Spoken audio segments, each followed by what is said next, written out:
Welcome, everybody, to Sports on Tap. My name is Ed Dick.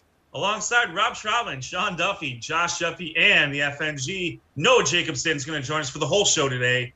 And boy, do we have a good show for you guys now. We are going to go through the regional semifinal matchups for the OHSAA playoffs in our respective regions. Right now, there were 6 regions that we cover that were for teams that we covered. Division 1, Region 1, Division 2, Region 5, Division 2, Region 6, Division 3, Region 9, Division 3, Region 10, and Division 4, Region 14. We had what I would say an unprecedented turnout as far as games that we covered this week. We were all over the place. We had representation everywhere. So we have 4 featured games of the week that we're going to cover within our regions.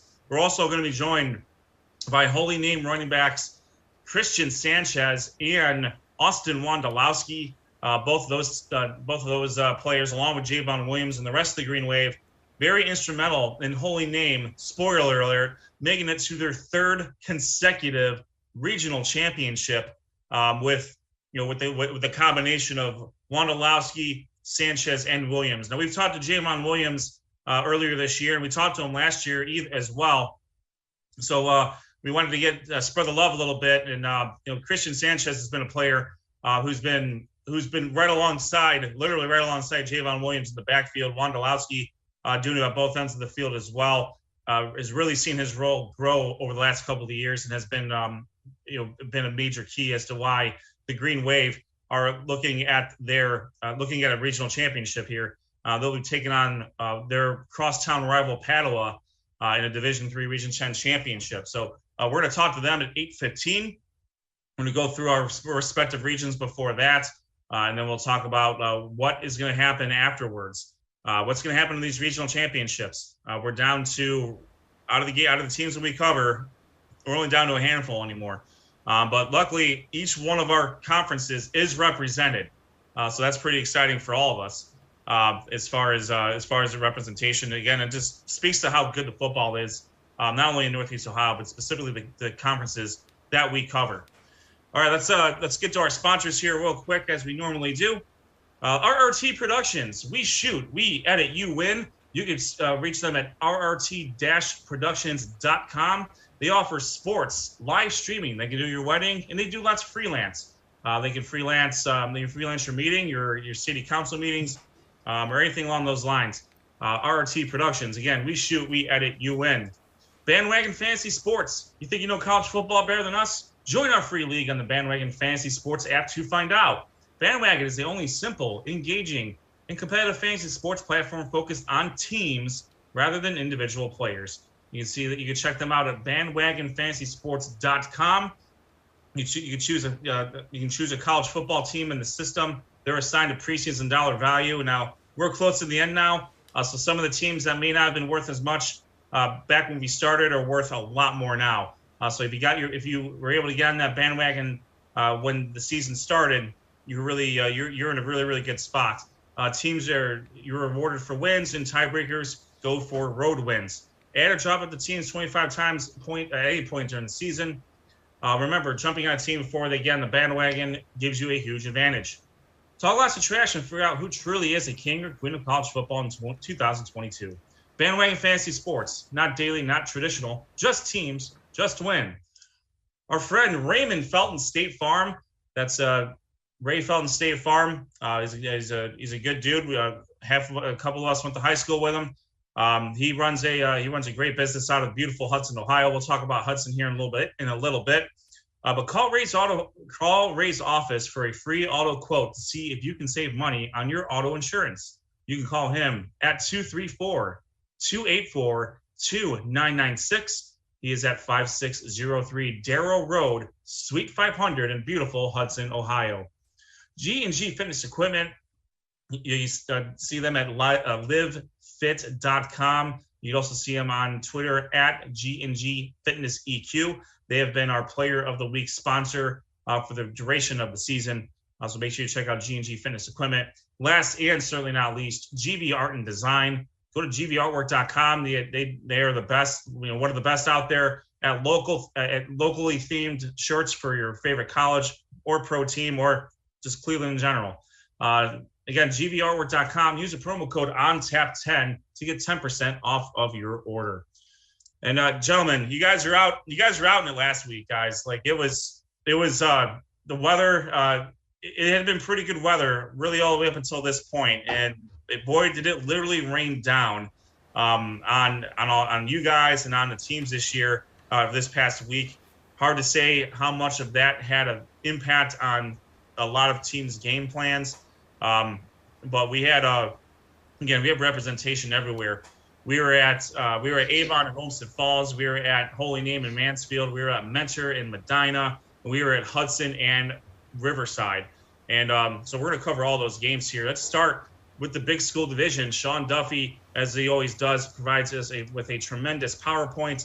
Let me get that. My cat's eating the rest of my food. All right. She's a vulture.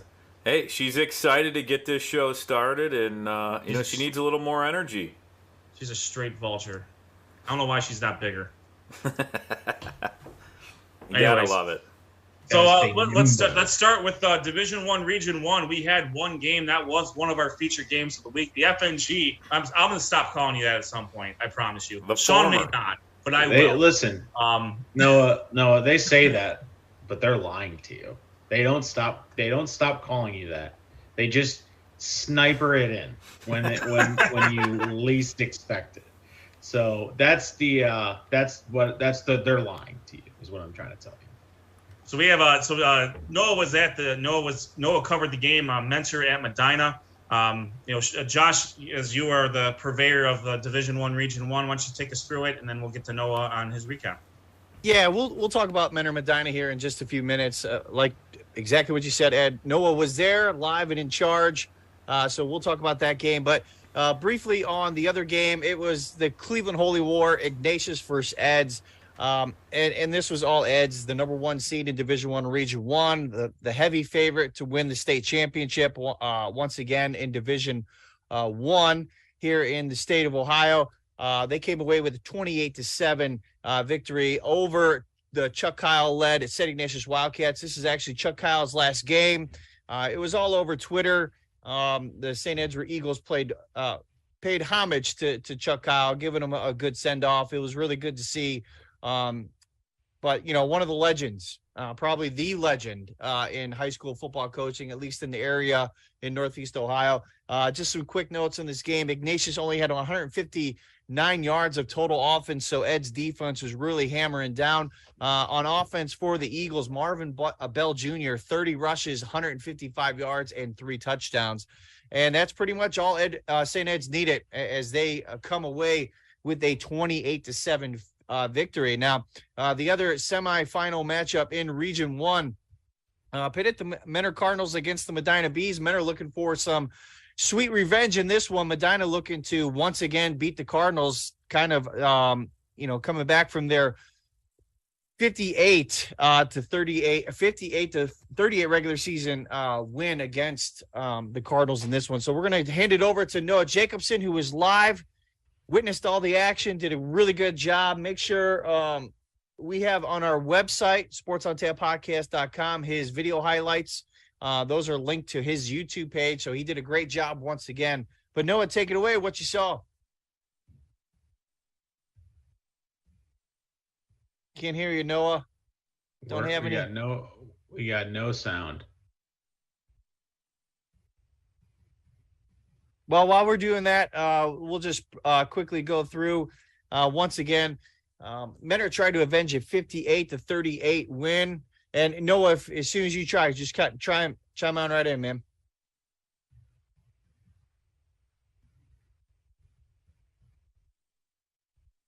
No, we got you, bud. Well, tell you one thing, Noah, why don't you go ahead and log out real quick and re-sign in the meeting, and we'll see if your audio comes back. Yeah, and right now I was playing. I'll pause it right now. I was going to show some of his highlights and let him get into that. As like you said, Josh. I mean, Mentor played a really good game, and and we'll try to get Noah back on here just to explain it. Real quick. I mean, before he gets on, he can go into a little more in depth. But I think in this game the weather did play a factor. Medina all year was that run and gun, the air bees as we call them. They just they weren't able to get as much done on the passing game as we're used to seeing. And give credit to the Menor defense in this one. They played really tough. And, in their previous game, I was at that game during the regular season. One thing that I noticed with them is I was expecting Menor to actually run the ball more with Mitchell Waite. And they actually went into a shootout with Scotty Fox. And Scotty Fox put up the numbers, and they did, and they were able to score points, just not enough to keep up with Medina. In this game, though, they went to the run, and that was led by Mitchell Waite. He had 32 carries in this one, 199 yards and 3 touchdowns. Noah, can we hear you? You guys hear me? Yeah. Yes. Hey. He's back. All right, Noah, I didn't really get into much detail, just kind of mentioned briefly about the weather.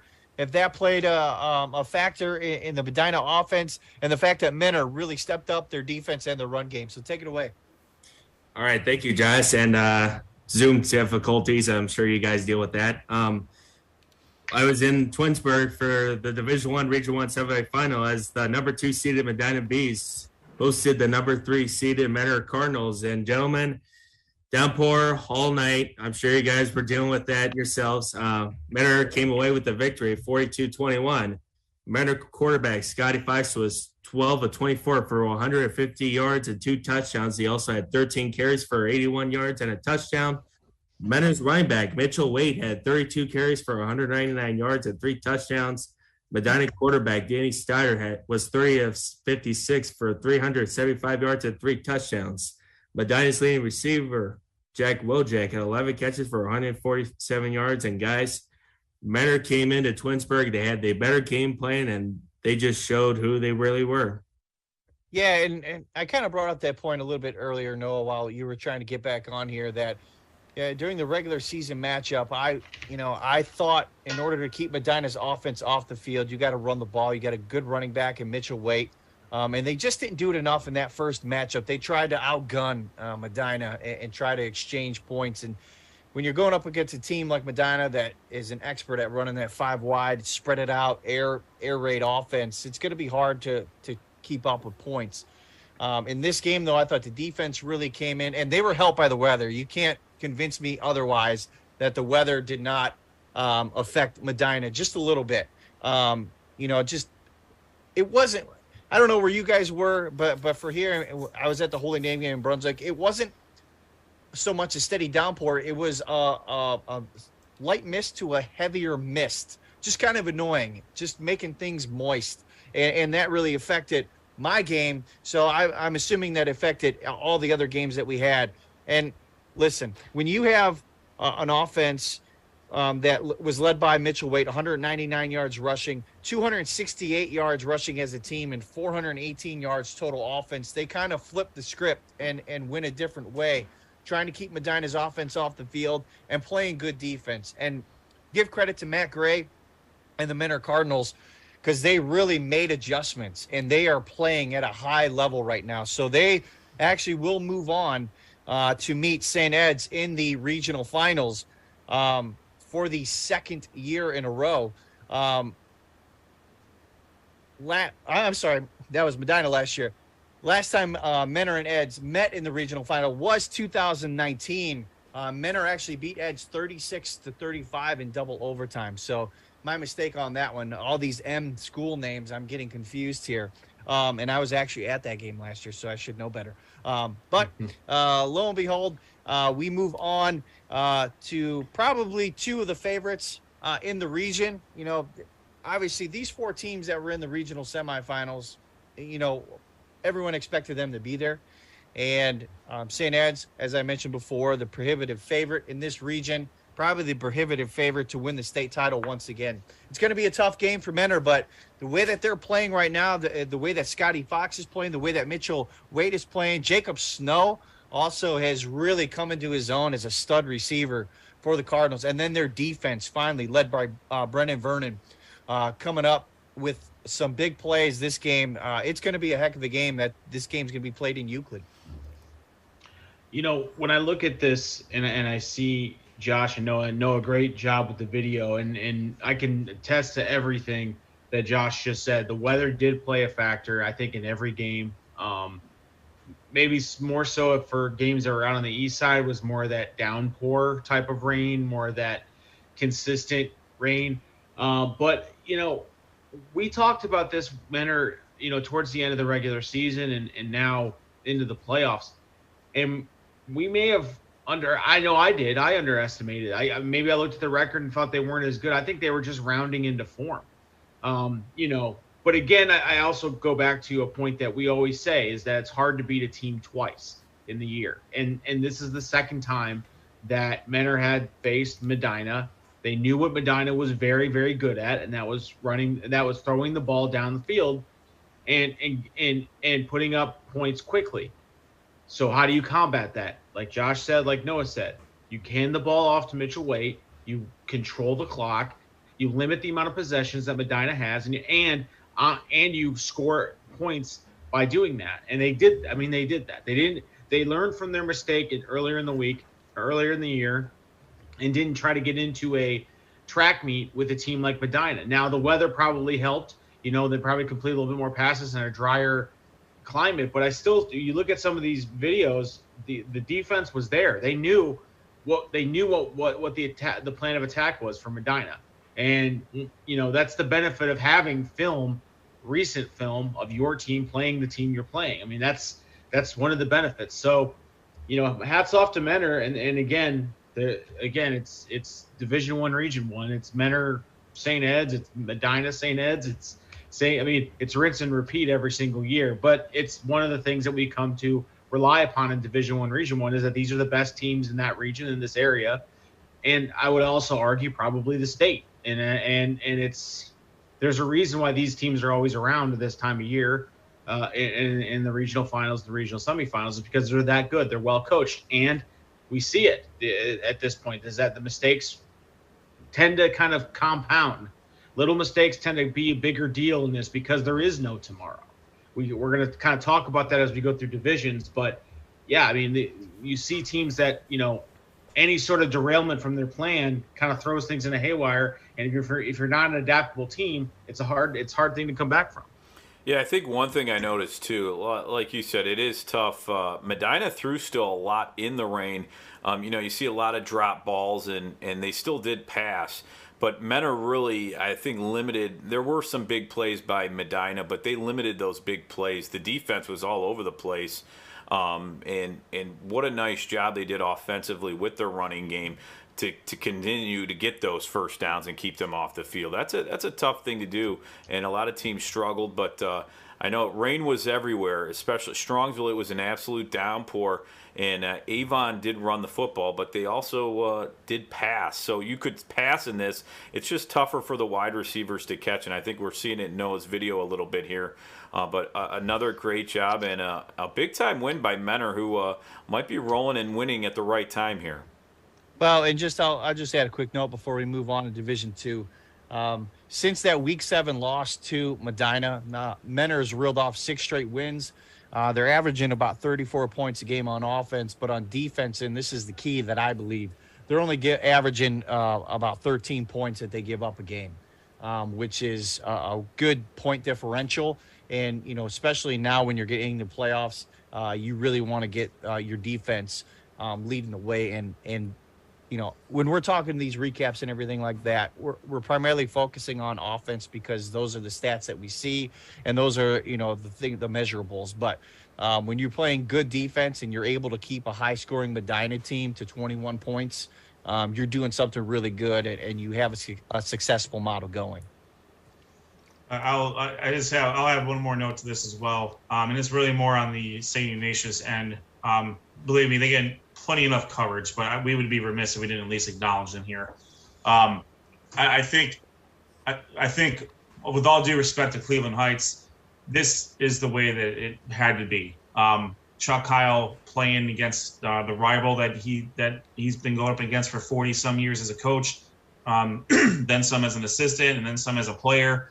It truly was, losing, playing your rival for essentially your career. This is the way it probably had to go.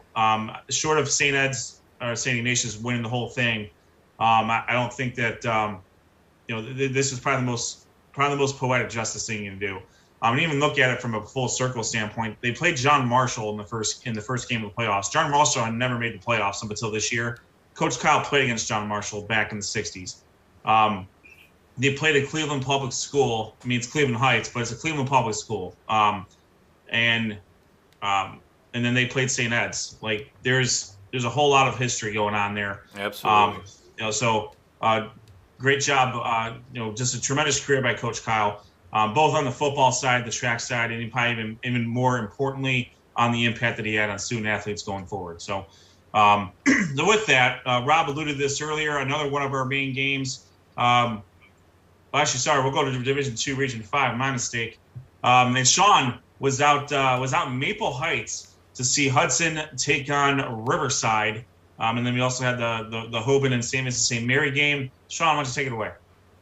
Thanks, Ed. And we'll start off Division II, Region 5 with just quickly touching on the Hoban St. Vincent St. Mary game. As you can see here, Hoban took care of business 47-7 to move on to their, 15th straight regional final. I don't know if it's something along those lines, but, again, as I mentioned, rinse and repeat, Hoban's in the regional final. The question is who they're going to be facing, whether it's going to be number 2 seed Riverside or number 3 seed Hudson. And speaking to the rain played a very important factor because the first 2 points of this game were scored by Hudson because a errant long snap went over the head of the punter for Riverside and out through the back of the end zone, giving Hudson a 2-0 lead and also the ball back. And what happens after that? Hudson does what Hudson does and run the ball all the way down the field and score on a 25-yard pop pass to Jack Jenkins. Now, Jack Jenkins, a wide receiver, he is a Michigan recruit for lacrosse, but the kid was pulling down passes in the rain. Anything that was thrown to him, he only had 5 receptions on the game. Hudson did not need to throw the ball, but when they threw the ball to Jack Jenkins, he caught it. And he had some over-the-shoulder catches, contested catches. Very impressive night by Jack Jenkins, who finished the game, as I mentioned, with 5 receptions, 143 yards, and a touchdown. Ian Ludwig also contributed a touchdown in the first half, and Hudson took a 16-0 lead into halftime. I want to put this in perspective. Hudson's defense, and Josh, you summed it up perfectly. The offensive stats are what's in the paper. I saw this live. The Hudson defense made life hell for Riverside Beavers' running game and their passing game.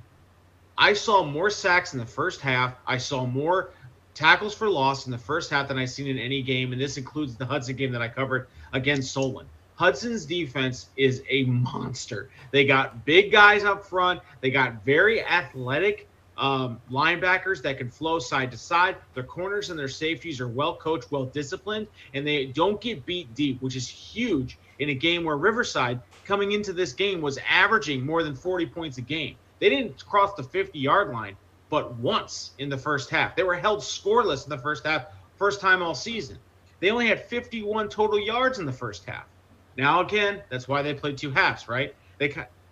Riverside actually did get it back into this game in the second half. A lot of it had to do with some questionable penalties coming down the pipe, some bad mistakes on Hudson's end. But Mikey Maloney for the Beavers did score on a 6-yard touchdown run, and there was a touchdown pass from Maloney to Jake Ellie.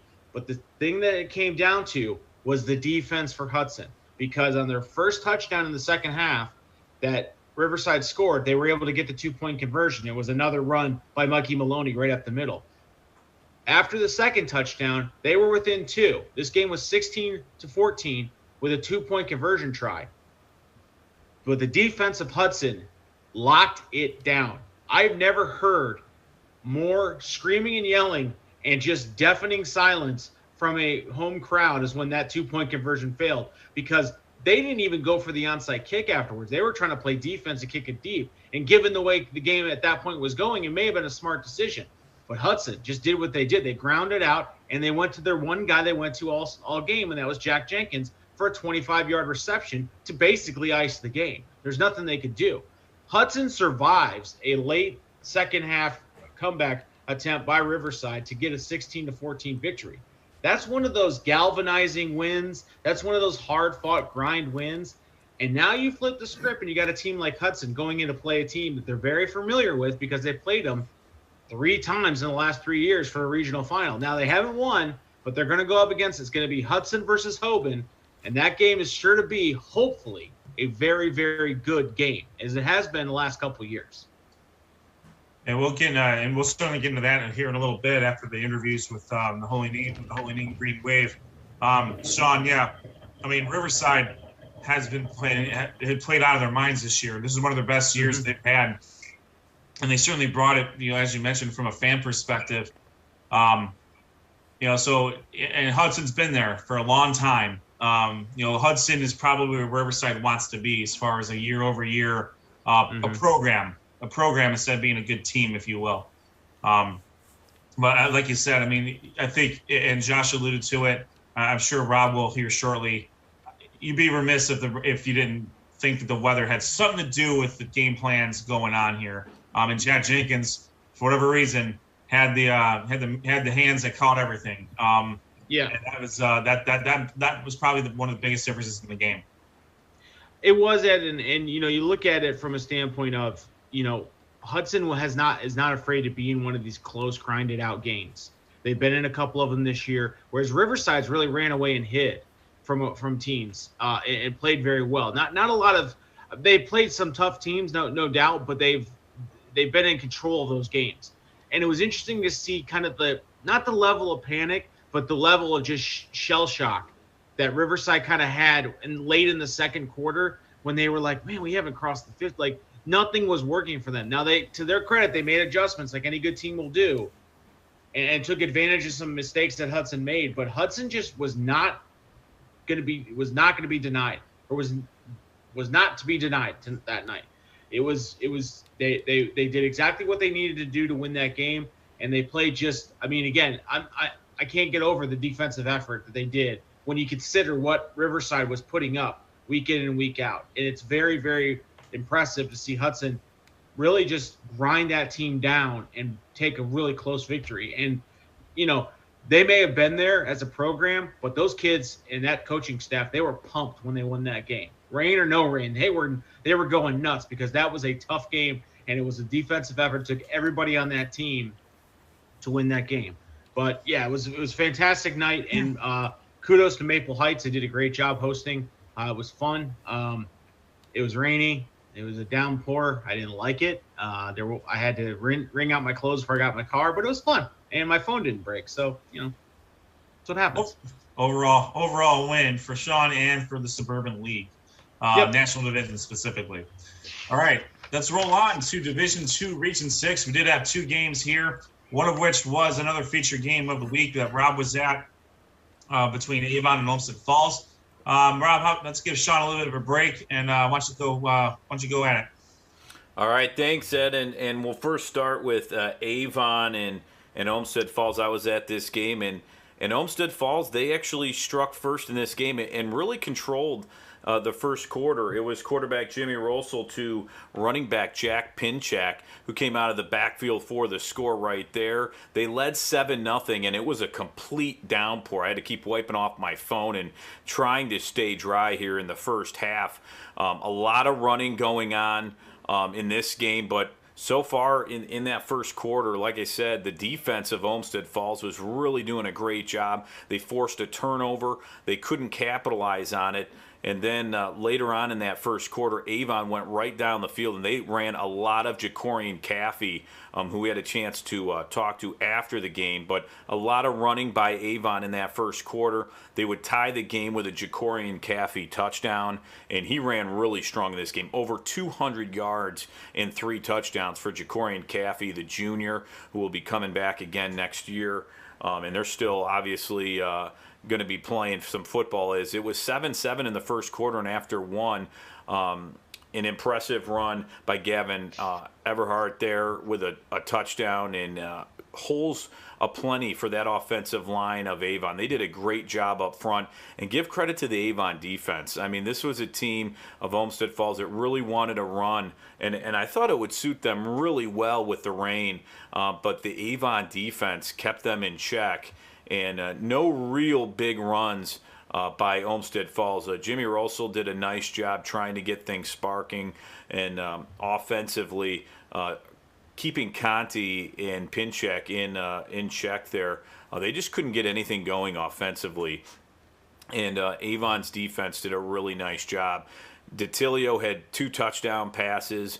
There was a missed field goal by Olmsted Falls, who tried to go up 10-7 there.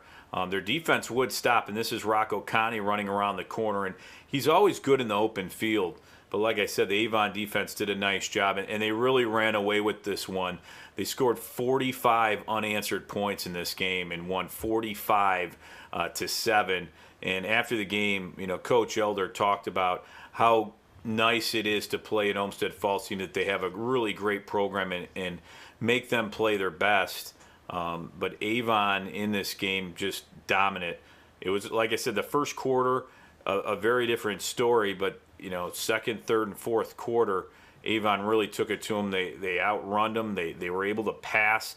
The fog came through in the second half, and this is another nice play by Ethan Holbrook, who went for a catch and had an impressive game as well, and that's his main target there. But the fog didn't seem to stop Avon's offense from scoring. Again, they went 45-7 in this one. And it's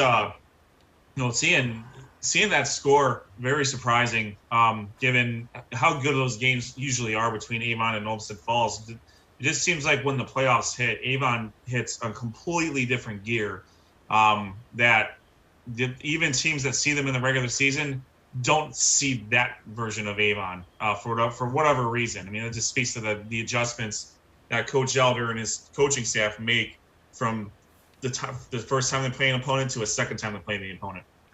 Yeah, and that's one thing I thought in this game. They were used to passing. There's Jacorian Caffey scoring, but Gavin Eberhardt was another nice 1-2 punch there for them, and they just couldn't be stopped. It started up front. They just were dominant up front, and the defense was always in the backfield.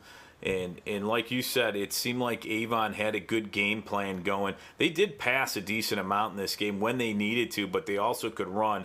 Once Olmsted Falls got down, it's tough for them to come back because they're a really strong running team, but passing is where a little bit inconsistent. You had some nice throws, but some drops, and it was tough sledding for the Olmsted Falls offense. Real quick, I want to give Rob a shout out. After his game, he made a radio hit on WOBL, the post game show. He's fancy now. Yeah, real quick, WOBL, they do a great job doing Lorraine County football. They invited Rob on to talk about this game on the radio, and give props to David Rivera, WOBL. Really provided Rob a good outlet, not only talk about the game, but talk about sports on tap. So much appreciated. Absolutely. To him, and Rob, you did a great job. I'm very proud of you. I really appreciate that. I'm so proud. But you know what? Little boys growing up. David Rivera, like you said, did a great job. He was, they're always easy to talk to and go over the game script. They do a great job in Lorraine County. 1380 and 1320 AM if you want to listen to high school sports on the radio. They also cover other sports as well. They're gearing up for basketball right now, I see. So yeah, and Highland fell pretty badly to Toledo Central Catholic, 42-6, which surprised me a little bit. And we did have a comment on YouTube that says, "I can't believe my Hornets lost. I would like Avon to avenge us there." So that we appreciate the comment there. Yeah. And we'll see what Avon can do. They have a tough game ahead, but hopefully they can continue their journey on as Coach Elder, a great interview. Go to Sports on Tap on YouTube to listen to the interviews we had Sam DiTilio and Jacorian Caffey after the game, along with Coach Elder. So some good interviews there after the game and the post game. Rob, great job as always. And they're going to be playing against a team that I think is not a surprising result in the fact that it happened, but I think it's how it happened. And is what happened, I guess. Sean, the Highland Hornets get their rematch against Toledo Central Catholic. Yeah, it was all built up for the rematch, the second coming, but unfortunately, Toledo Catholic just don't say it. Don't say the phrase. What phrase? Now I have to say it. No, you don't. Okay. A football game was played. No, I mean, hey, don't do that to the number one team. In this situation, I would normally say that, but there are some mitigating factors. But let's be honest here: Toledo Central Catholic and Highland, these two teams met last year in this exact same position, and Highland was looking for a little bit of payback, but unfortunately, Toledo Central Catholic just gave them too much. Just to kind of put some things in perspective, the defense for Toledo Central Catholic did a very good job of corralling that running game of Lucas Stiles. Couple things you want to point out. Second possession of the game, Highland lost their starting quarterback to a shoulder injury, and then there was a backup quarterback issue. Obviously, that's not something you want to see. You want to have all your players there playing a game, but there was once that happens and he's one of your leaders, there's that change, right? But we'll also talk about the fact that Highland's defense, that's been much touted by yours truly all year, really ran into a buzzsaw here. Toledo Central Catholic scored on 4 of their 4 first half possessions and took a 28-0 lead into halftime. Keeping in mind, 28 points was as much as they gave up all year in one game. They gave up 28 points in the half. And then on top of that, they went 5 of 4 or 4 of 5 in the second half. So it was one of those things where once it got going in favor of Toledo Central Catholic, it just wouldn't stop. And there's not a lot you can do in that situation. This is no slight against Highland as a program. They're a great program. They do a great job. They've had a great season. Unfortunately, they did not come away with the victory here. They lose 42-6. Highland's lone touchdown was scored by Lucas Stiles. They attempted to go for a 2-point conversion, but that was held back. But unfortunately, Highland could not get the revenge that they so richly believe they deserved. They finished the season 12-1. And again, they lost to Toledo Central Catholic for the second year in a row. And now it sets up a matchup here between Avon and Toledo Central Catholic. And a lot of Highland Hornet fans are probably saying, Avon, avenge us. But I don't know. Toledo Central Catholic may be rounding into form, much like Menor. We'll see. We'll see, boys. And what a great season by Highland. Coach Gibbons, Lucas Stiles. There's nothing to be ashamed of here at all. They were, when they won an outright conference championship for the first time in over a decade. They accomplished a lot of the goals they set out to accomplish. Now, obviously, coming up, ending your season on a loss, never part of the plan. But it just shows you how deep this region is. And even if they were to get by Central Catholic, Avon is obviously no joke either. I think, to your point, Sean, when you lose your starting quarterback, that can deflate a team. And I'm not saying it completely deflated Highland, but if you're not going in with all your weapons against a team like Central Catholic, you're going to have tough sledding. And if they were able to, work against their defense that they have not been used to for 12 games, that makes things a little tough for them. And And I want to point out something that was pointed out on Cleveland.com, who did a great write-up of this game. The injury to Andrew Lurks, the quarterback, was a shoulder injury. He's kind of been battling shoulder injuries all year. The kid is double tough. I mean, he's had multiple knee injuries. He's played through injury.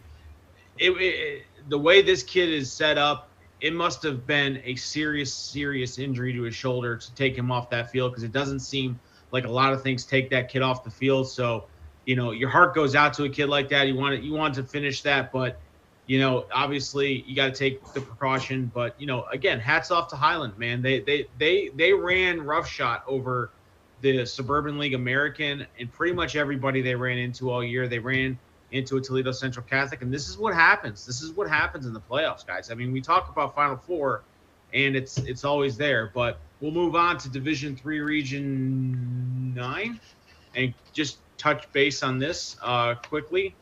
Ed, if you want to. Sure. The number 1 seed, the reigning defending Division III champion Chardon Hilltoppers, defeat their Western Reserve Conference rival Kenston Bombers 10-7. It was a kickoff return for a touchdown that proved to be the difference here for Chardon, and they escaped with a 10-7 victory against a familiar opponent.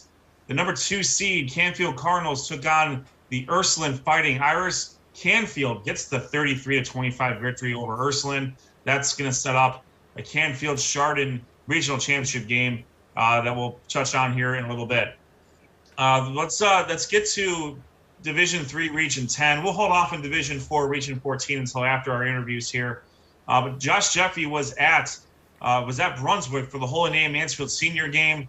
Let me touch briefly. Padua defeated Norton 35-7, and this was nuts. I had the stat down here. Yeah, Roderick Love, a sophomore wide receiver for Padua, had 368 yards rushing and 4 touchdowns for Padua against Norton. Yikes. That's chocolate milk right there. That's Choco milk. It's so stunning, Ed froze. It's Give him his chocolate milk, Ed. Uh-oh. Or you have chocolate milk. One of the two. Somebody. Like, it's stunning. It's stunning. It's stunning. And unfortunately, he's the one sharing the screen, so we are. It is still currently up, but yeah, we are stuck. Well, all right. Sorry about that. Oh, he's back. He back. Okay. Perfect. All right. Anyways, Josh, if you didn't already start, please start. Thanks, Ed. Yeah, I was at Brunswick for this game between Mansfield Senior and Holy Name. Holy Name actually got down in the first half here, 16-3. They started off the scoring with a field goal, but then it was all Mansfield Senior. In fact, the Holy Name defense gave up an 86-yard TD run. Weather was a factor in this one, especially for Javon Williams. There was 2 or 3 times, maybe even more than that, where we had fumbled snaps, just trying to maneuver the ball, hand it off, and there was a fumble. Luckily for Holy Name, that didn't really hurt them real bad, terribly, but things needed to change. They did go down at halftime. They were down 16-3. And after that, once the second half started, there was a slight drizzle. Fog started to roll in, but the conditions got better. And I think that's an important factor. Holy Name came out on defense and a different team. They made really good adjustments. Their first drive for Mansfield, Holy Name forced a turnover on downs on 4th down. Holy Name went down the field. Austin Wondolowski scored on a 3-yard run with 5:22 left in the second half, or the third quarter, excuse me. That made it 16-10. The momentum change of the game came on the ensuing kickoff. Holy Name recovered the onside kick. So on the next drive after they recovered the onside kick, Javon Williams scored for 26 yards out with 4:59 left in the third quarter. That made the score 17-16. And like those defensive adjustments for the Green Wave they kept the Mansfield Senior Tigers scoreless in that second half. Late in the game, it was actually 3rd and 16, I believe, for Holy Name. And Austin Wondolowski came away with a big-time play, was able to get 17 or 18 yards on the play to seal the game. We had a chance briefly to talk to head coach Dan Wondolowski after the game, and he couldn't say nothing but positive things about his defensive staff, defensive coaches that made the adjustments for his team. You can see that interview on our Twitter page. If you go back at SOT Podcast, you can see some of the clips there. But Real quick, before our two guests get on, Kriztion Sanchez and Austin Wondolowski, those two guys were really important pieces of this puzzle all year for the Green Wave, but especially this game, both on the offensive and defensive end. Um, I can't give enough credit again to this defense that really came through at the end of the game, the second half of the game. They really, whatever they did adjustment wise, Mansfield Senior could do nothing on the offensive end. We curious once we get to talk to these guys on what kind of adjustments they made, because the second half was a totally different team for those two guys. So give credit. Javon Williams, like you said, Ed, we talked to him earlier in the year. The kid's a baller. And in this game, he really proved it, especially on that drive after the onside kick. A 26-yard run, just immaculate run. He made some good throws, too. Andrew Cole made a couple nice catches to continue drives for the Green Wave. They did a really nice job. But overall, looking forward to seeing how the Parma Holy War is going to take place for the regional final, the regional championship. That game we'll talk about here in a little bit will take place in Maple Heights. Great job, Josh. Great job as always on this one as well. Yeah, in reading about the game is through your work on, again, Sports on Tap podcast.com. Make sure you check us out, Sports on Tap on YouTube, to check out all the game recaps and some of the interviews that we had. I saw that they were down early, 16-3 at the half, and not gonna lie, I was a little worried about it. But then seeing the final score just made things, there's just, I couldn't wait to hear about what had transpired. So we have two of the players that were instrumental in that comeback and just everything that the Green Wave have done over the last 3 years. Again, this will be their third consecutive regional championship appearance. We are joined by holy names Austin Wondolowski and Kriztion Sanchez. Gentlemen, thank you for coming on to the show. Welcome. Thank you. Hey, Kriztion and Austin, we'll divert questions to both of you guys, but just right. Generally speaking, first off, congratulations on the year so far. You guys have what a tough game you guys had against Holy Name. I know Josh was there, and he may have some more important questions here, but you guys were down 16-3 at the half. Josh mentioned you made some really good defensive adjustments, and were able to shut them out in the second half. What was going on in the locker room there, and maybe without getting into too much, what was the main adjustment that you guys made? Wanda, you want to go first? Yeah. We just kind of came together as a team, We talked to each other. We know we had to, get going. So. All right. I think the big thing was stopping the big plays. They weren't really driving the ball on us too much, so it was, if they couldn't get big plays, that's what they were relying on. So if they didn't get any big plays, we knew that we could get out there and get them off the field. Hey guys, thanks for joining us tonight. Congratulations on the win. I wanted to get a first-person perspective on this because we've been kind of ensuing it tonight, kind of assuming it was an issue. But talk about in that first half, was the weather an issue for you guys? I know Javon had a couple of times where the ball kind of got loose. Was it a little difficult in those conditions? It wasn't so much a downpour. It was more of just a steady mist. So talk about the weather conditions and how, if that affected you guys in the first half. Right. I think it did affect us a little bit. We haven't played in the rain game all year, so it was something a little bit new. But I think just in general, this week or this past weekend against Lutheran West, just as a team, we struggled coming out in the first half. We took too long to get going. So yeah, the weather was a part of it, but it was just us as a team taking way too long and waiting till halftime and waiting till we were down to get going as a team.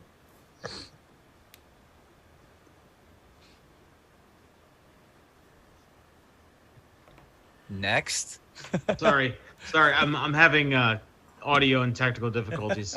Somebody else got a question. You guys can ask it. Yeah, I'm trying to get Austin, I'll ask right. you a question. In the rain, I mean, I know you're a running back and you play defense. So what was it like from the defensive side of the ball? Because a lot of running probably was played, but I know you're a linebacker, you're a running back. You play both sides. What was it like from the defensive side of the ball in that game with the rain coming down? Because I was in Strongsville. It was a pretty steady rain in that first half, and then it turned to fog. Was the fog or rain an issue defensively on trying to make tackles? It was a little bit, but like Kriztion said before, we've had a little bit of a struggle coming out in the first half. So, going in the locker room, we kind of adapted a lot of things. I think the biggest thing that game was just stopping the big plays. Okay, can everyone hear me? Yeah, we're good, Sean. I got one more question. I got one more question in there. Yeah, you mentioned those big plays. You guys did give up one huge play there in the first half, an 86-yard touchdown run. That was pretty much the only thing. Like Kriztion, you said, that was pretty much the only play that Mansfield had that really provided any kind of spark for them. Just talk about what after that play, if you went back to, the sideline and then talked about any kind of adjustments you made right there on the spot. We were just really picking everyone's heads up and making sure we kept the energy going. You could see a few people start to, put their heads down, but we got to it quick and, brought everyone back up and just get the energy going again. That's actually one of the questions I did have, Josh, was regarding, because I had an opportunity to see you guys play both Elyria Catholic and Elyria Catholic game, and then catch the highlights that Josh had this week. And you mentioned something that you guys have kind of come out a little bit, not flat, but just maybe not up to where your guys' standards are in the first half. What's been one of the things that you as leaders on the team have really decided when that happens? That doesn't happen every game, obviously, but there are those important games when it does happen. What do you guys do as leaders to get your team kind of back into focus and playing, holy name football?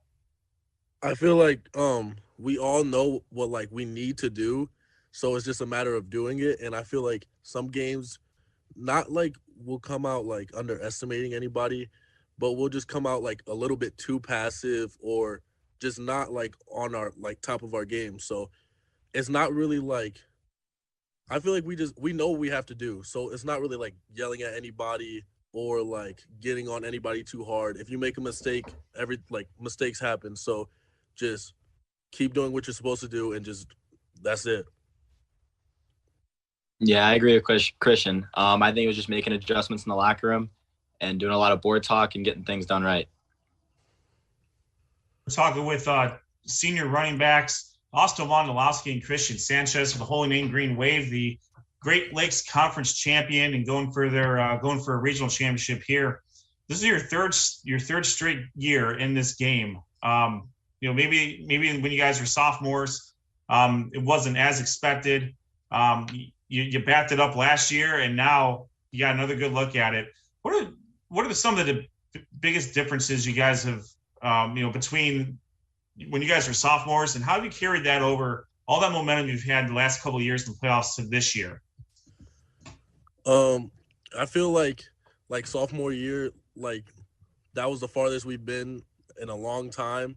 And now it's third year coming on, and a lot of playoff experience. And I feel like a lot less nerves and just knowing what you have to do and just doing it. And obviously it's our third year, so we're trying to get over that hump, and we want it really, really bad. So we don't want to be that just keep making it to Elite Eight and then just staying there. We want to get over that hump, get to Final Four. Same question to you, Austin. I think a lot of our leaders have helped out in the past. Each senior class was able to get everyone together and keep working. Austin and Chris. Oh, go ahead. Sorry. All right, thanks. Austin and Kriztion, congratulations on the win against Mansfield. You guys have Padua coming up in a game which you guys beat them in week 1, 21-16. Your guys' offense is averaging about 28.7 points per game. Their defense is averaging about 25 0.5 points per game. What are your guys' coaches has been telling you all week to like about this game? I feel like we obviously know that there's a big rivalry there, but it's kind of they're trying to take our head away from that, and it's not a rivalry game right now. It's a regional championship game, which is way bigger than just that rivalry. Like obviously we want to win, and it's a we've been here before, so we just want to like I said, get over that hump, and that's why our coaches are trying to like take our head away from that rivalry, because it's a big game, everybody knows about it. So not so much about like everything outside and just keeping everything inside with our team and just coming together and just worrying about like getting everything done at practice and just executing. Yeah, and you have a lot of great coaches there that year in and year out, you guys have consistently been successful. What's it been like playing with a lot of these guys? I mean, you guys seem like you're having fun playing together. You know, you've been successful. What's it like playing with these guys more than just 1 year? It seems like you guys have played together a long time together, and you've been consistently successful. So talk a little bit about what it's like playing with some of the other players on your team that you're having fun with this year. It's great. I mean, we all get along pretty well, and we all we have like that click together, and we all know what we're doing. So we know what everyone else is gonna do in a play, like back that up. We just come together as one, and it works out well. Yeah, I agree with that. I mean, sophomore year, it was more of like me, Wando, and Vaughn, just like as sophomores. Maybe a couple other would get in, and then like junior year, we'd get like Nick Kuchera started. Like, I think now that it's senior year and we have 19 seniors, and I think it's just we've like always like we're close. So all of us together finally being on the same field, I don't know, we just click and we got each other's back, and we just know. So do you guys, after the games and stuff, do you guys hang out even off the field and kind of bond that way too? I know like in the beginning of the year, a lot of teams go different places, and you're getting familiar with the offense and defense, and you guys travel and stuff. Do you guys bond that way too off the field? I feel like, yeah, obviously everybody is not like the closest friends, but just in general, like a good amount of us hang out on a regular basis, so we're pretty close. So yeah. So basically, what Rob's asking is like, you got room for one more? He'd like to join. Yeah, he wants to join he's always been looking for friends. That's right, man. It's you very awkward. You can never have enough friends. That's a true statement. Hey, I wanted to get your guys' thoughts. Back to the game. Austin, you scored a touchdown in the third quarter, making it 16-10, and then just kind of out of the blue, you guys recovered an onside kick. It was a great onside kick, great recovery. Me personally, I thought that was the huge momentum shift that you guys needed.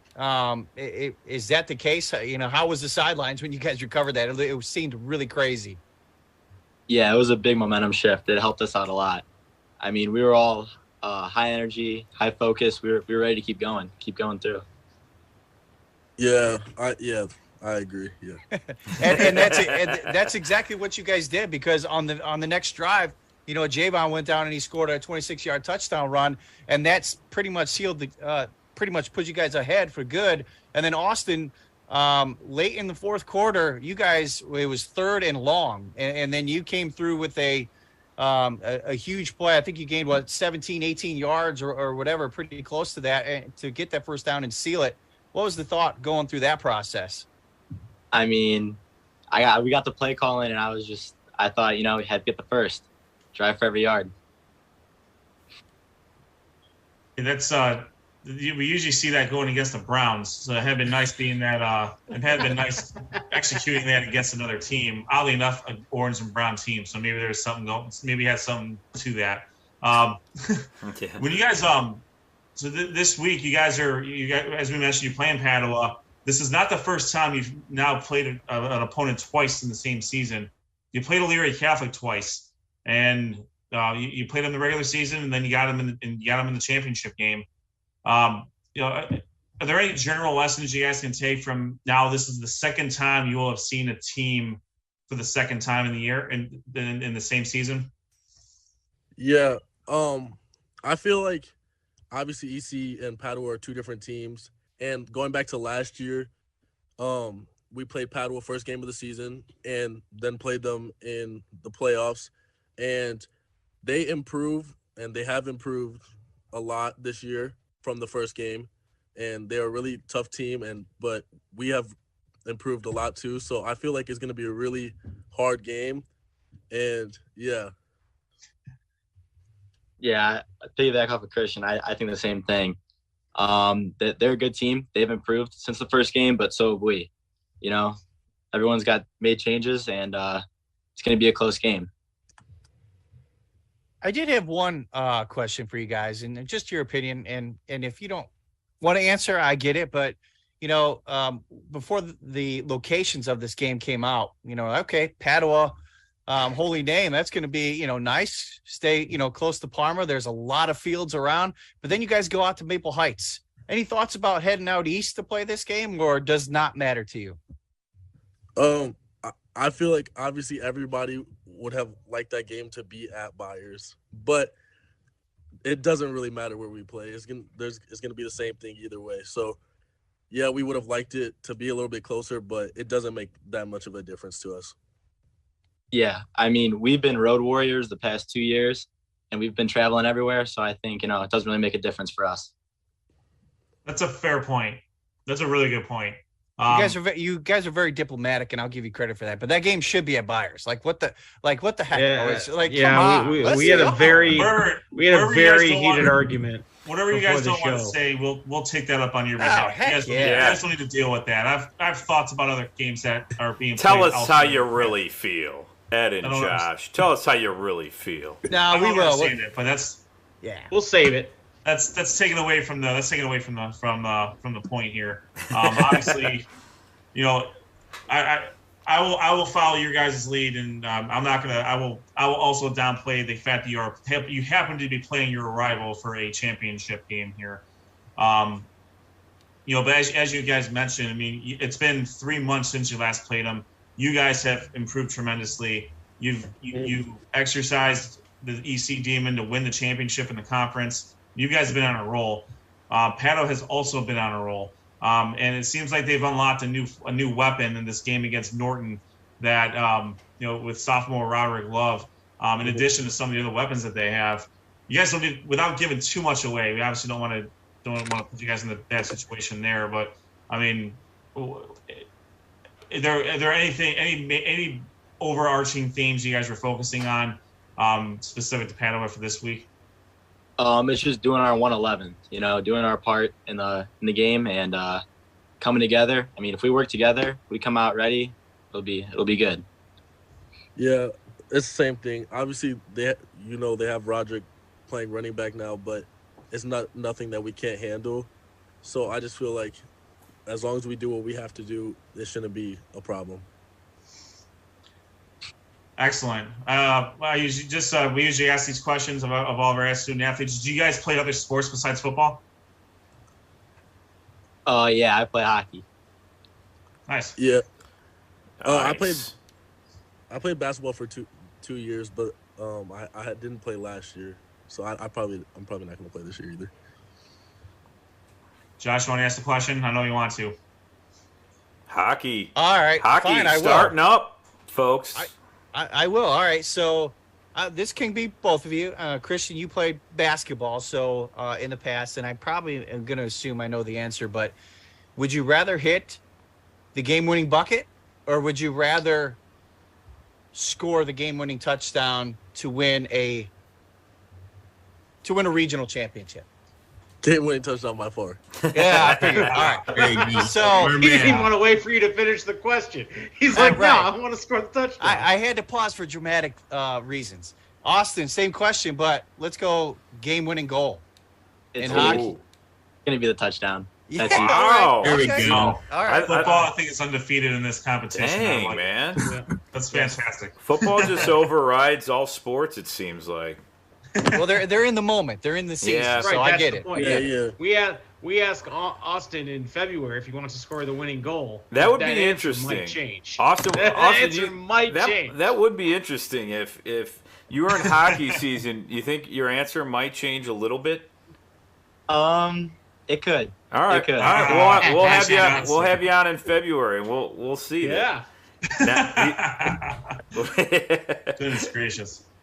All right, gentlemen, Kriztion and Austin, thank you guys very much for joining us tonight. I think the collective of us probably have a lot of friends with the Padua. If some of them are listening to me, I apologize for what I'm about to say, but I cover you guys, and I'm not going to be impartial. Good luck to you guys. I would really love to see. I'd really love to see you guys get back. Get into the Final Four. A, so we can keep covering you, and B, because you guys are great. Following you guys for the last 3 years, and watching you guys progress and go from one level to the next. You guys got the conference championship this year. The regional championship just seems like the next logical step. So, best of luck to you this week against Padua. Thank you. And the game again, that game's gonna be played on Maple Heights. The game will be played Friday night, and we'll see Austin, Wondolowski, Kriztion, Sanchez, Javon Williams, and the rest of the Green Wave against the Padua Bruins. Great, best of luck to you guys. Thank you. Appreciate it. Congratulations. Good luck, guys. Thanks for coming on. Look, guys. Thank you. Thank you. That is seniors Austin Wondolowski and Kriztion Sanchez joining us on the show. Just stalwarts of this team that has been to 3 straight conference or regional championships, and this is probably the best look they're going to have at it. They're playing a familiar opponent again. I do appreciate the fact that they are looking at it as a regional championship game, not a rivalry game. It's a regional championship game that just happens to be against a rival, and it's not something that I don't think any of us would have predicted that regional final, given some of the teams that are there. Padua ran roughshod over some of the teams that they played this year in the playoffs, just like Holy Name did. Holy Name's the #1 seed for a reason. They won a very competitive conference, just like a lot of the other teams that are remaining here. So, just a tremendous effort by Holy Name so far this year. I wonder if I'm getting yelled at by my Padua friends yet. I'll just say, hopefully the coaches weren't listening about. I'm sure they know about their miscues at the beginning of the games, but hopefully for this game coming up, they're going to be ready to go to start the game and not wait till halftime. Because if they wait a little too long, it might be a little too late. So, especially for Austin, Austin Wondolowski, who is very familiar with Coach Wondolowski. So let's hope, for their sake, that they can come out firing on all cylinders, which I'm sure they'll be ready to go for this game. Absolutely, no doubt. So again, that was Kriztion Sanchez and Austin Wondolowski. Let's get back to let's finish up the recaps here. We only have one more really to get to. I forgot to share the screen before I did that. Let's do that real quick. So the next game and the last game that we have on the docket, or the last region, is Division 4, Region 14, and this we had an upset for one. Van Wert defeated West Holmes. Now this may not be an upset in the traditional sense that they are. Because Van Wert's a good team. They won the state championship in 2020, so there's certainly no slouch. But they took it to West Holmes, and they come away with a 40-35 victory there. And then, as you can see on the screen, Levi Ellis's career and the rest has come to a crashing halt at the hands of the Glenville Tarblooders. I refuse to say the phrase. Let's just say that.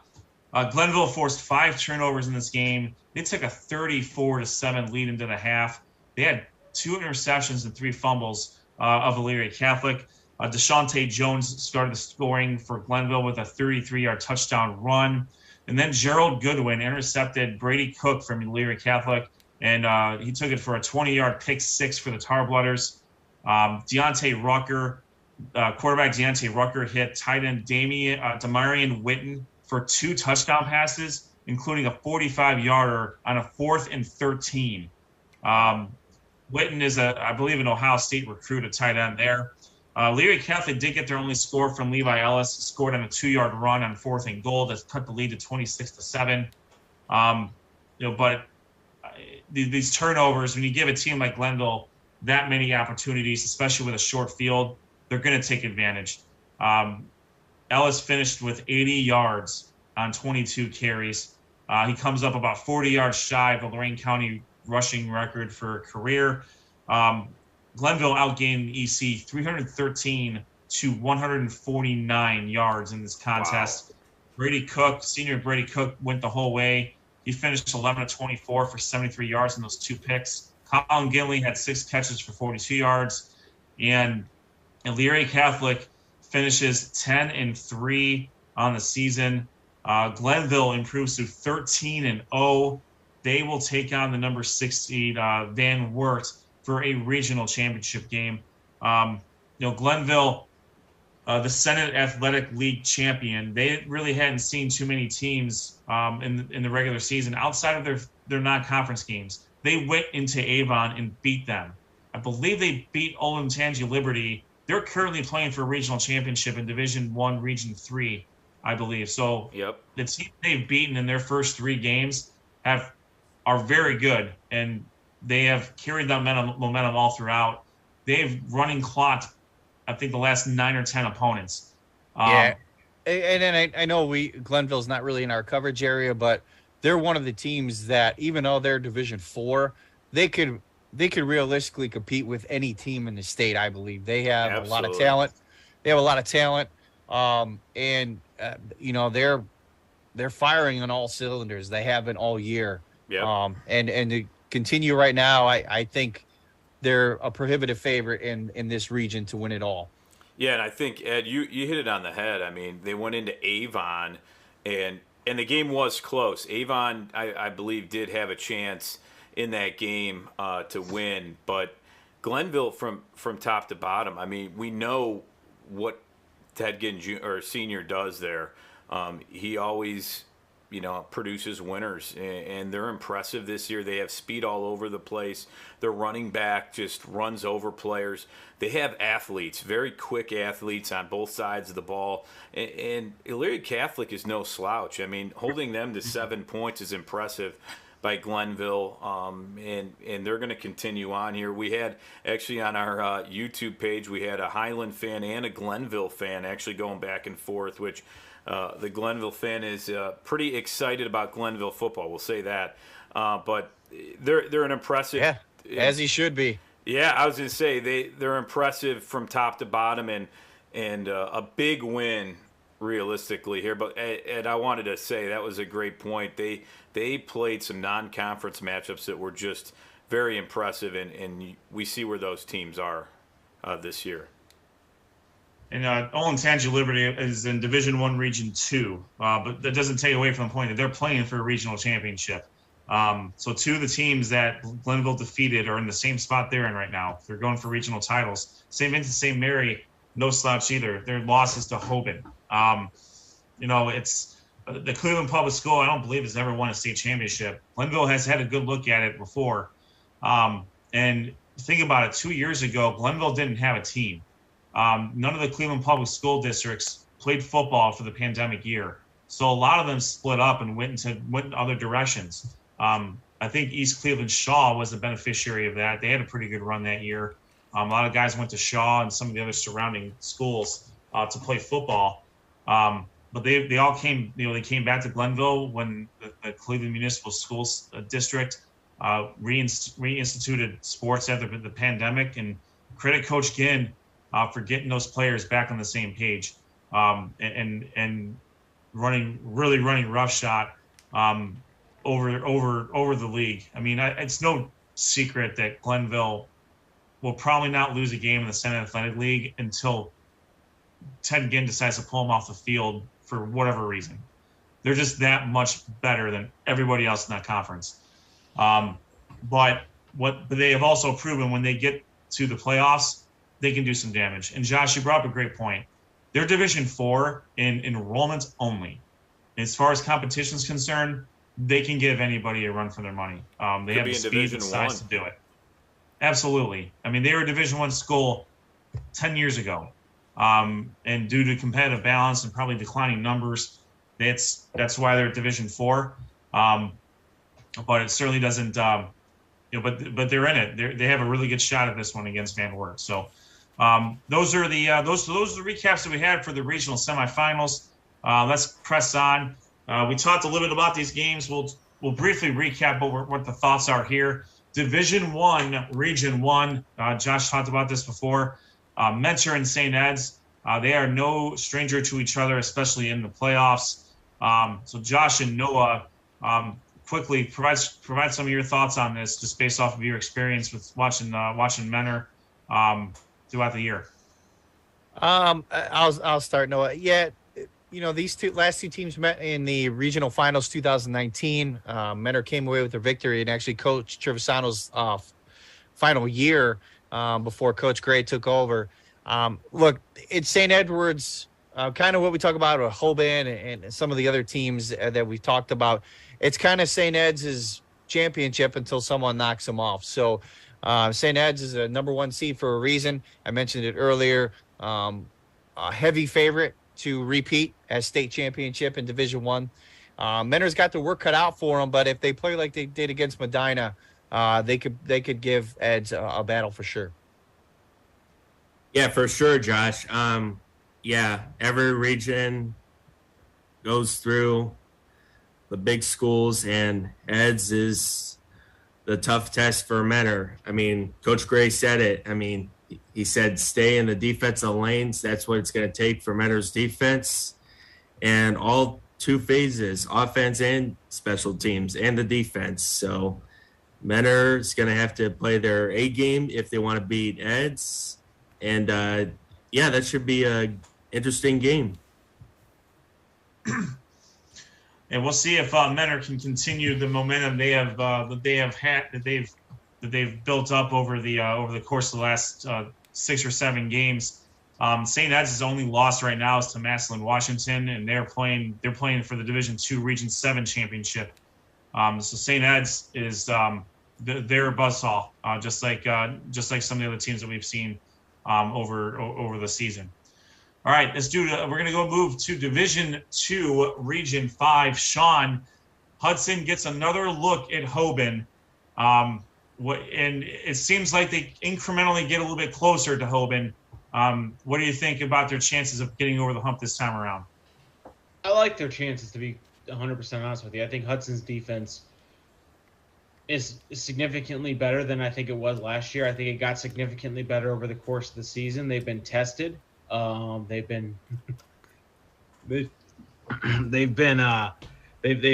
had to overcome some adversity. I think from an offensive standpoint, they're going to go as far as Ian Ludwig and Jagger Pillay and wide receiver Jack Jenkins can take them. They have a big offensive line. Hoban's a different animal, though. Hoban, we could make the same case for a Hoban team that they're Division II in enrollment only. I mean, you saw it. They went toe-to-toe with really good teams in their non-conference and, held their own more so than anything. I think Archbishop Hoban, again, it's theirs until someone beats them for it. And I think this year Hudson's got a good shot, but again, it's going to be about – I think Hudson has to play a perfect game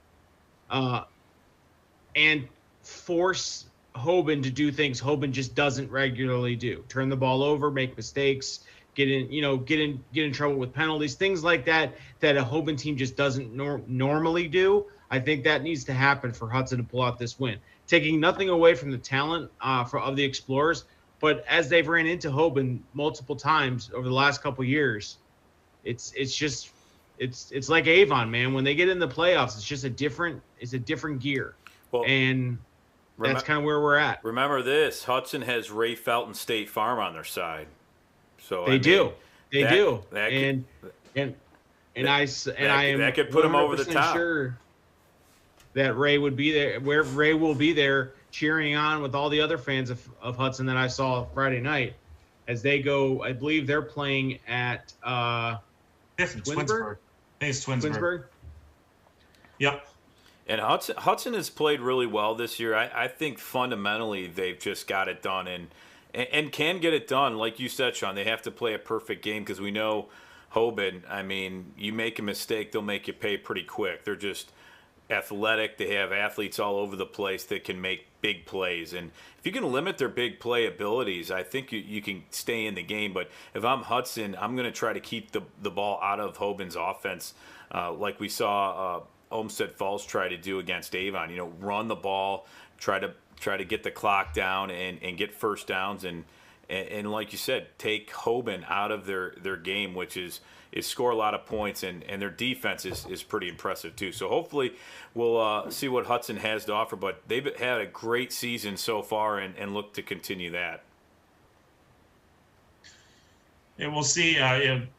Hoban has, they have some studs. I mean, I think former NFL player Sean Crable's son plays for Hoban. He was a quarterback, but they just like Mentor did with Jacob Snow, they moved him to defense and moved him around. They've almost unlocked another element of their team that they didn't know they had. They've got, I think, a three-year running back. I think Lamar Sperling, I think is his name.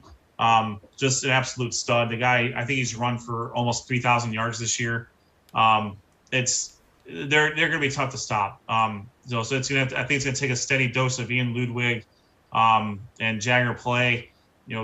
Playing maybe a little bit above their abilities. Without sacrificing the rest of the team to try to get them over that hump. Let's move to Division II, Region 6. Rob, Avon takes on Toledo Central Catholic. Central Catholic depriving us of the 1-2 matchup we were looking for. But obviously, Central Catholic's a tremendous team. But Avon's been able to get it done in the last 5 years or however long it's been. What are you looking for in this game? I think this is going to be a fun game to watch because Toledo Central Catholic, they beat a good Avon Lake team 21-0. But we saw Avon beat Avon Lake pretty convincingly during the season. So we'll see what happens here. Avon, the one thing that really impresses me with them is their offense. If it takes them running the football 28 to 30 times, they're not afraid to do that, whether it's Sam DiTilio or Jacorian Caffey. But they also have Sam DiTilio passing the ball to, it could be 7 different receivers out there. I mean, it's not one guy that you got to focus on. Obviously, Ethan Holbrook is his main target, and he seems to always get open. But these guys offensively can beat you in different ways, and that's really impressive. Their defense against Olmsted Falls, sideline to sideline, they were really quick. And keeping the ball in front of them, didn't get beat deep on some pass plays that you had some receivers maybe open. They had to make a perfect pass or it wasn't going to work. And Coach Elder, said it. He was impressed with his defenses. They covered all the lanes, made sure Rocco Connie stayed inside the box and didn't get outside and break free. They know what it takes to win. Toledo Central Catholic is a really impressive team. They get here every year, so it's going to be a tough battle. I think Avon has enough to get the job done and win this one, but they're going to have their hands full, and we know what Toledo Central Catholic just did to Highland. And Highland, I don't care what you say, they had such a great year. They're an impressive team all year. They had a great defense, and they gave up they scored a lot of points against a good Highland defense. So we know what they just did. Can Avon's defense clamp down on a good Central Catholic offense? We'll wait and see. But Avon, I think, can get this job done here. They got to limit the turnovers, which they did this last week. Not many. I don't even know if they had a turnover in their game. Maybe I think they did have one turnover. So we'll see what happens here. But Avon can get the job done. We'll wait and see. It's played in Sandusky, so right in the middle for them. A little bit of a drive, but I'm sure Avon fans are getting excited for that game, and they're not afraid to travel, that's for sure. No doubt. And to your point, I mean, Coach Elder and Toledo Central Catholic, these are two of the premier programs in this region. They've had a lot of battles over the years. In Avon, I know they're not looking ahead by any stretch of the imagination, but you wonder, if they get a shot at Hoban or a shot at Hudson, if they can't take that next step that they've been trying to get to past the Final Four. So we'll see what happens in that game again. You mentioned that the game I believe the game's being played at Perkins High School in Sandusky. I believe is where that game is being played. All right, moving on to Division III, Region 9. It's all chalk here. We have Canfield, the Cardinals of Canfield from the Youngstown area. We're going to take on the reigning, defending, two-time Division III champion Chardon Hilltoppers. And Chardon, up until this recent game against Riverside, has really been untouchable over the last few years. It was bound to happen that someone was going to get them, and it ended up having to be a very familiar foe to them. But Canfield's road to this stage has not been easy. They had to beat New Philadelphia, which for whatever reason is always good in the playoffs. Aurora, that's a tough battle there. They had to play a parochial powerhouse in Youngstown Ursuline. They got by them to earn this shot at Chardon. Chardon again.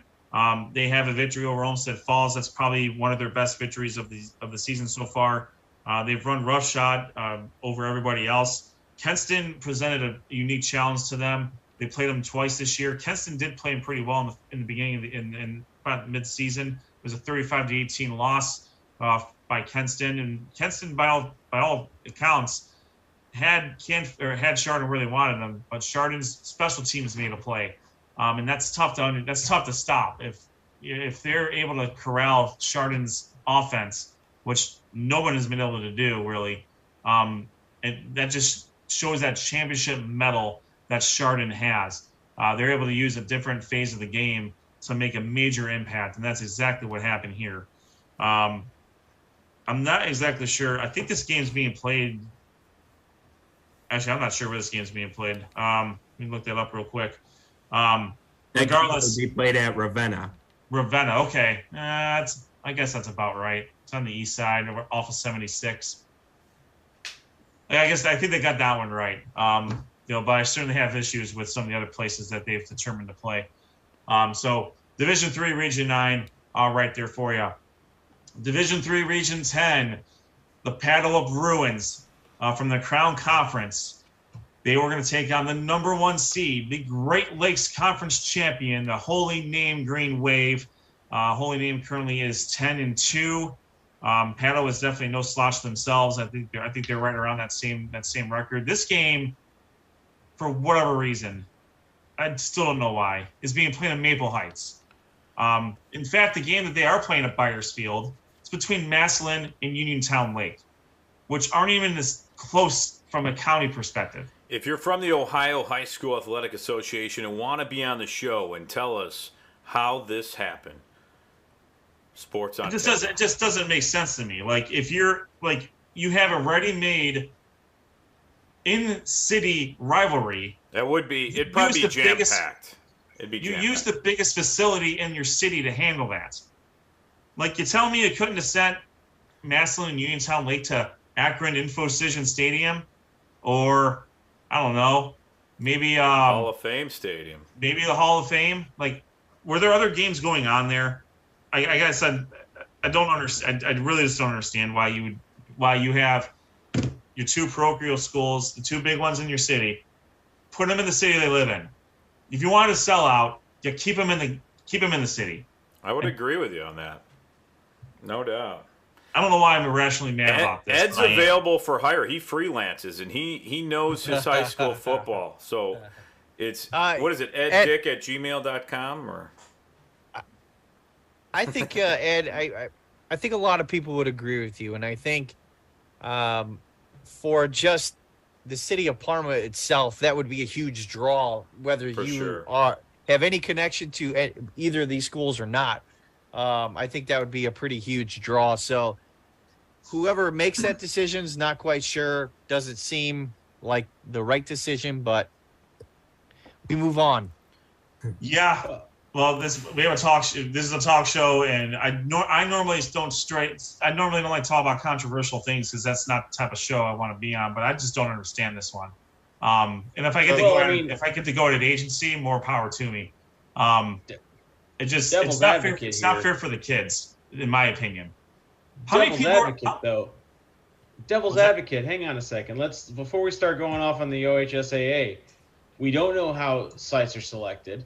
We don't know if this is from a pool that's available. We also need to take into account the fact that Padua came into this and they're a number 10 seed. Holy Name is the number 1 seed. My point is that if Byers was already committed to hosting that division region game there, then it's really not. They can't just flip and flop, because you have to let facilities know and make sure that it's equal. That's my point, is that it's an equal distance for two teams that are in the same town. It's not always the case. I mean, Avon and Toledo Central are meeting halfway in Sandusky. That's usually, Perkins. I think, how they figure that out is they try to, but yeah. But at a certain point, like you mentioned, there's only so many facilities available that can host a regional championship if you're traveling well. And if Byers Stadium was already earmarked for whatever division region was there as one of the potential sites, being that, then there's not a lot you can do about that. It's an interesting question. I mean, they couldn't have foresaw Padua and Holy Name playing each other in a regional championship as much as you could, because Holy Name could have gotten beat, or Padua could have got lost to Norton, and then this makes even less sense because we're doing Norton and Maple Heights. Maybe that was the case. I kind of agree with you, but I think to Ed's point, it's the game that they're playing at Byers Field is what makes it kind of questionable. You could have the Massillon and who'd you say, Ed? Uniontown? Uniontown Lake, yeah. Yeah, that could have been further south and east. And yeah, you're right, Sean. No one we don't exactly know how they're picked, but the sites do know they're hosting a game.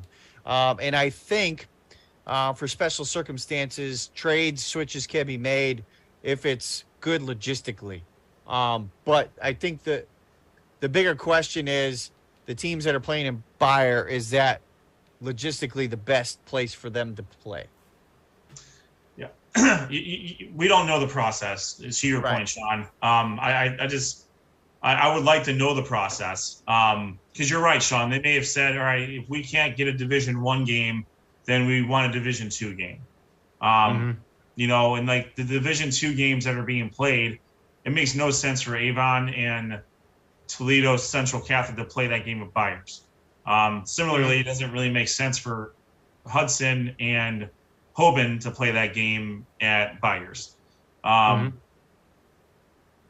So if you're going off of just a divisional breakdown, I mean, your Massillon and Uniontown would be that next one. It's really weird how the Division II schools are really heavy up in the Northeast Ohio area compared to some of the other areas, but I digress.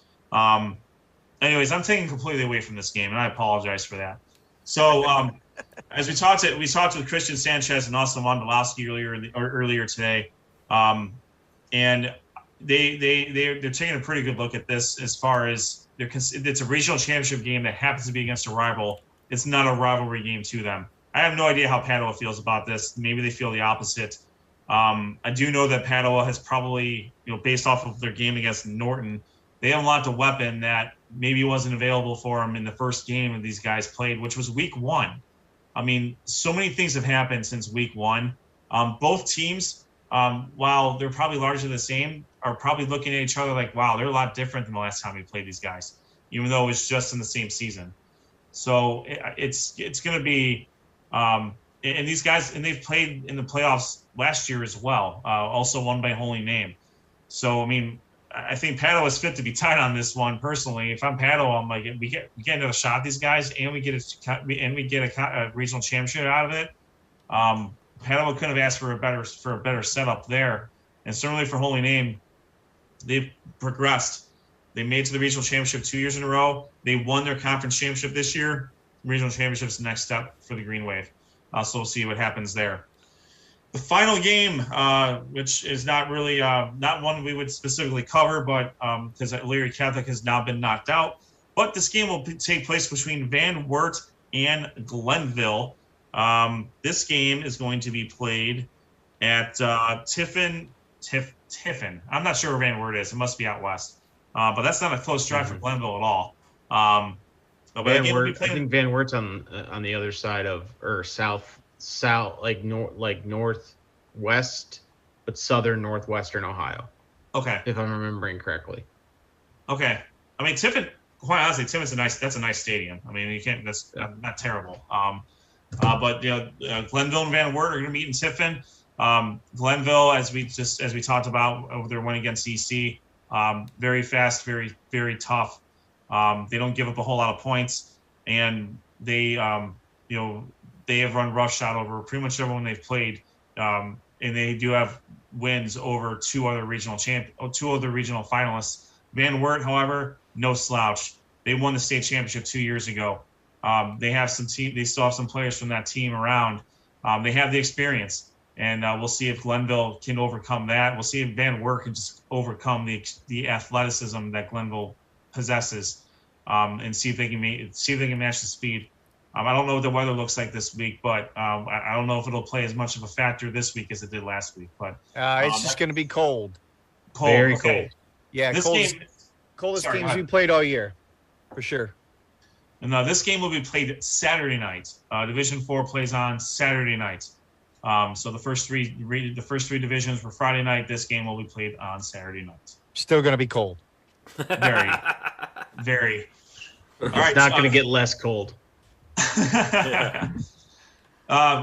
were trying to kick around where we're going to be this week, if we were going to be somewhere.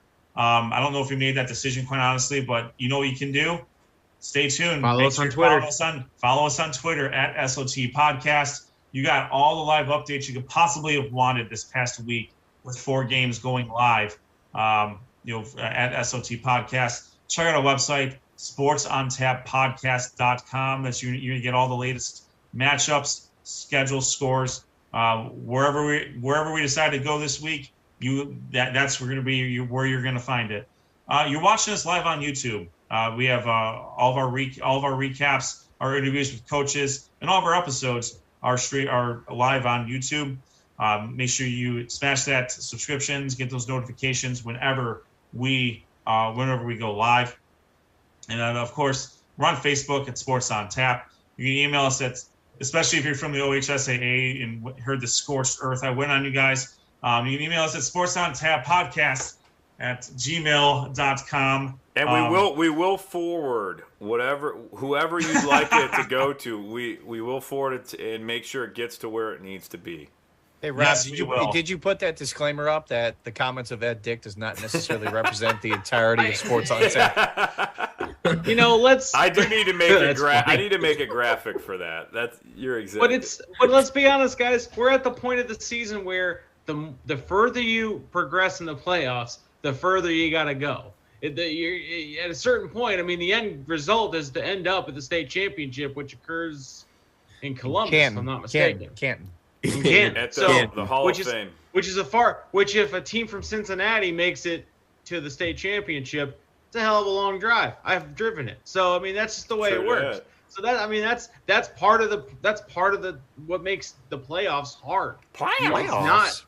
It's not about comfort. The seedings don't mean anything past week 2. You got to beat who's in front of you, and you go play. Ask any of these teams. They don't care where they play. The fact that they're playing at this point of the year is pretty exciting nonetheless. They'll go play anywhere. Agreed, and I respect that. No, certainly. But you're wrong. You're wrong. That's fine. I've been wrong my whole life. I don't care. Those words are from one Josh Jeffy. So I'll be wrong in my wrongness. I'm a lot more wrong than I am right. I'm very good at asking for forgiveness instead of just getting things right the first time. Anyways, so follow us on all those channels. Make sure you check out our sponsors, Bandwagon Fantasy Sports. That's bandwagonfantasysports.com. Ray Felton State Farm Insurance, again, in beautiful Hudson, Ohio. Make sure you can call him at 234-284-2996.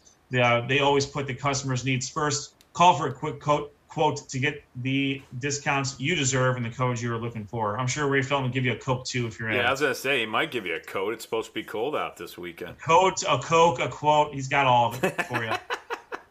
RRT Productions, that's rrt-productions.com. Again, we shoot, we edit, you win. They will live stream events just like all the Barron Cup coverage you'll be seeing here coming up here soon, along with the Greater Cleveland High School Hockey League. You can also do weddings, freelance, and although in specific sports as well. GV Artwork and GV Art and Design, that's gvartwork.com. Use the promo code ONTAP10 to get 10% off your next order. And last and certainly not least, G&G Fitness Equipment. That's www.livefit.com. You can follow them on Twitter at G&G Fitness EQ. For Rob Troutman, Josh Jeffy, Noah Jacobson, and Sean Duffy, my name is Ed Dick. We are Sports on Tap, and we will see you on the other side.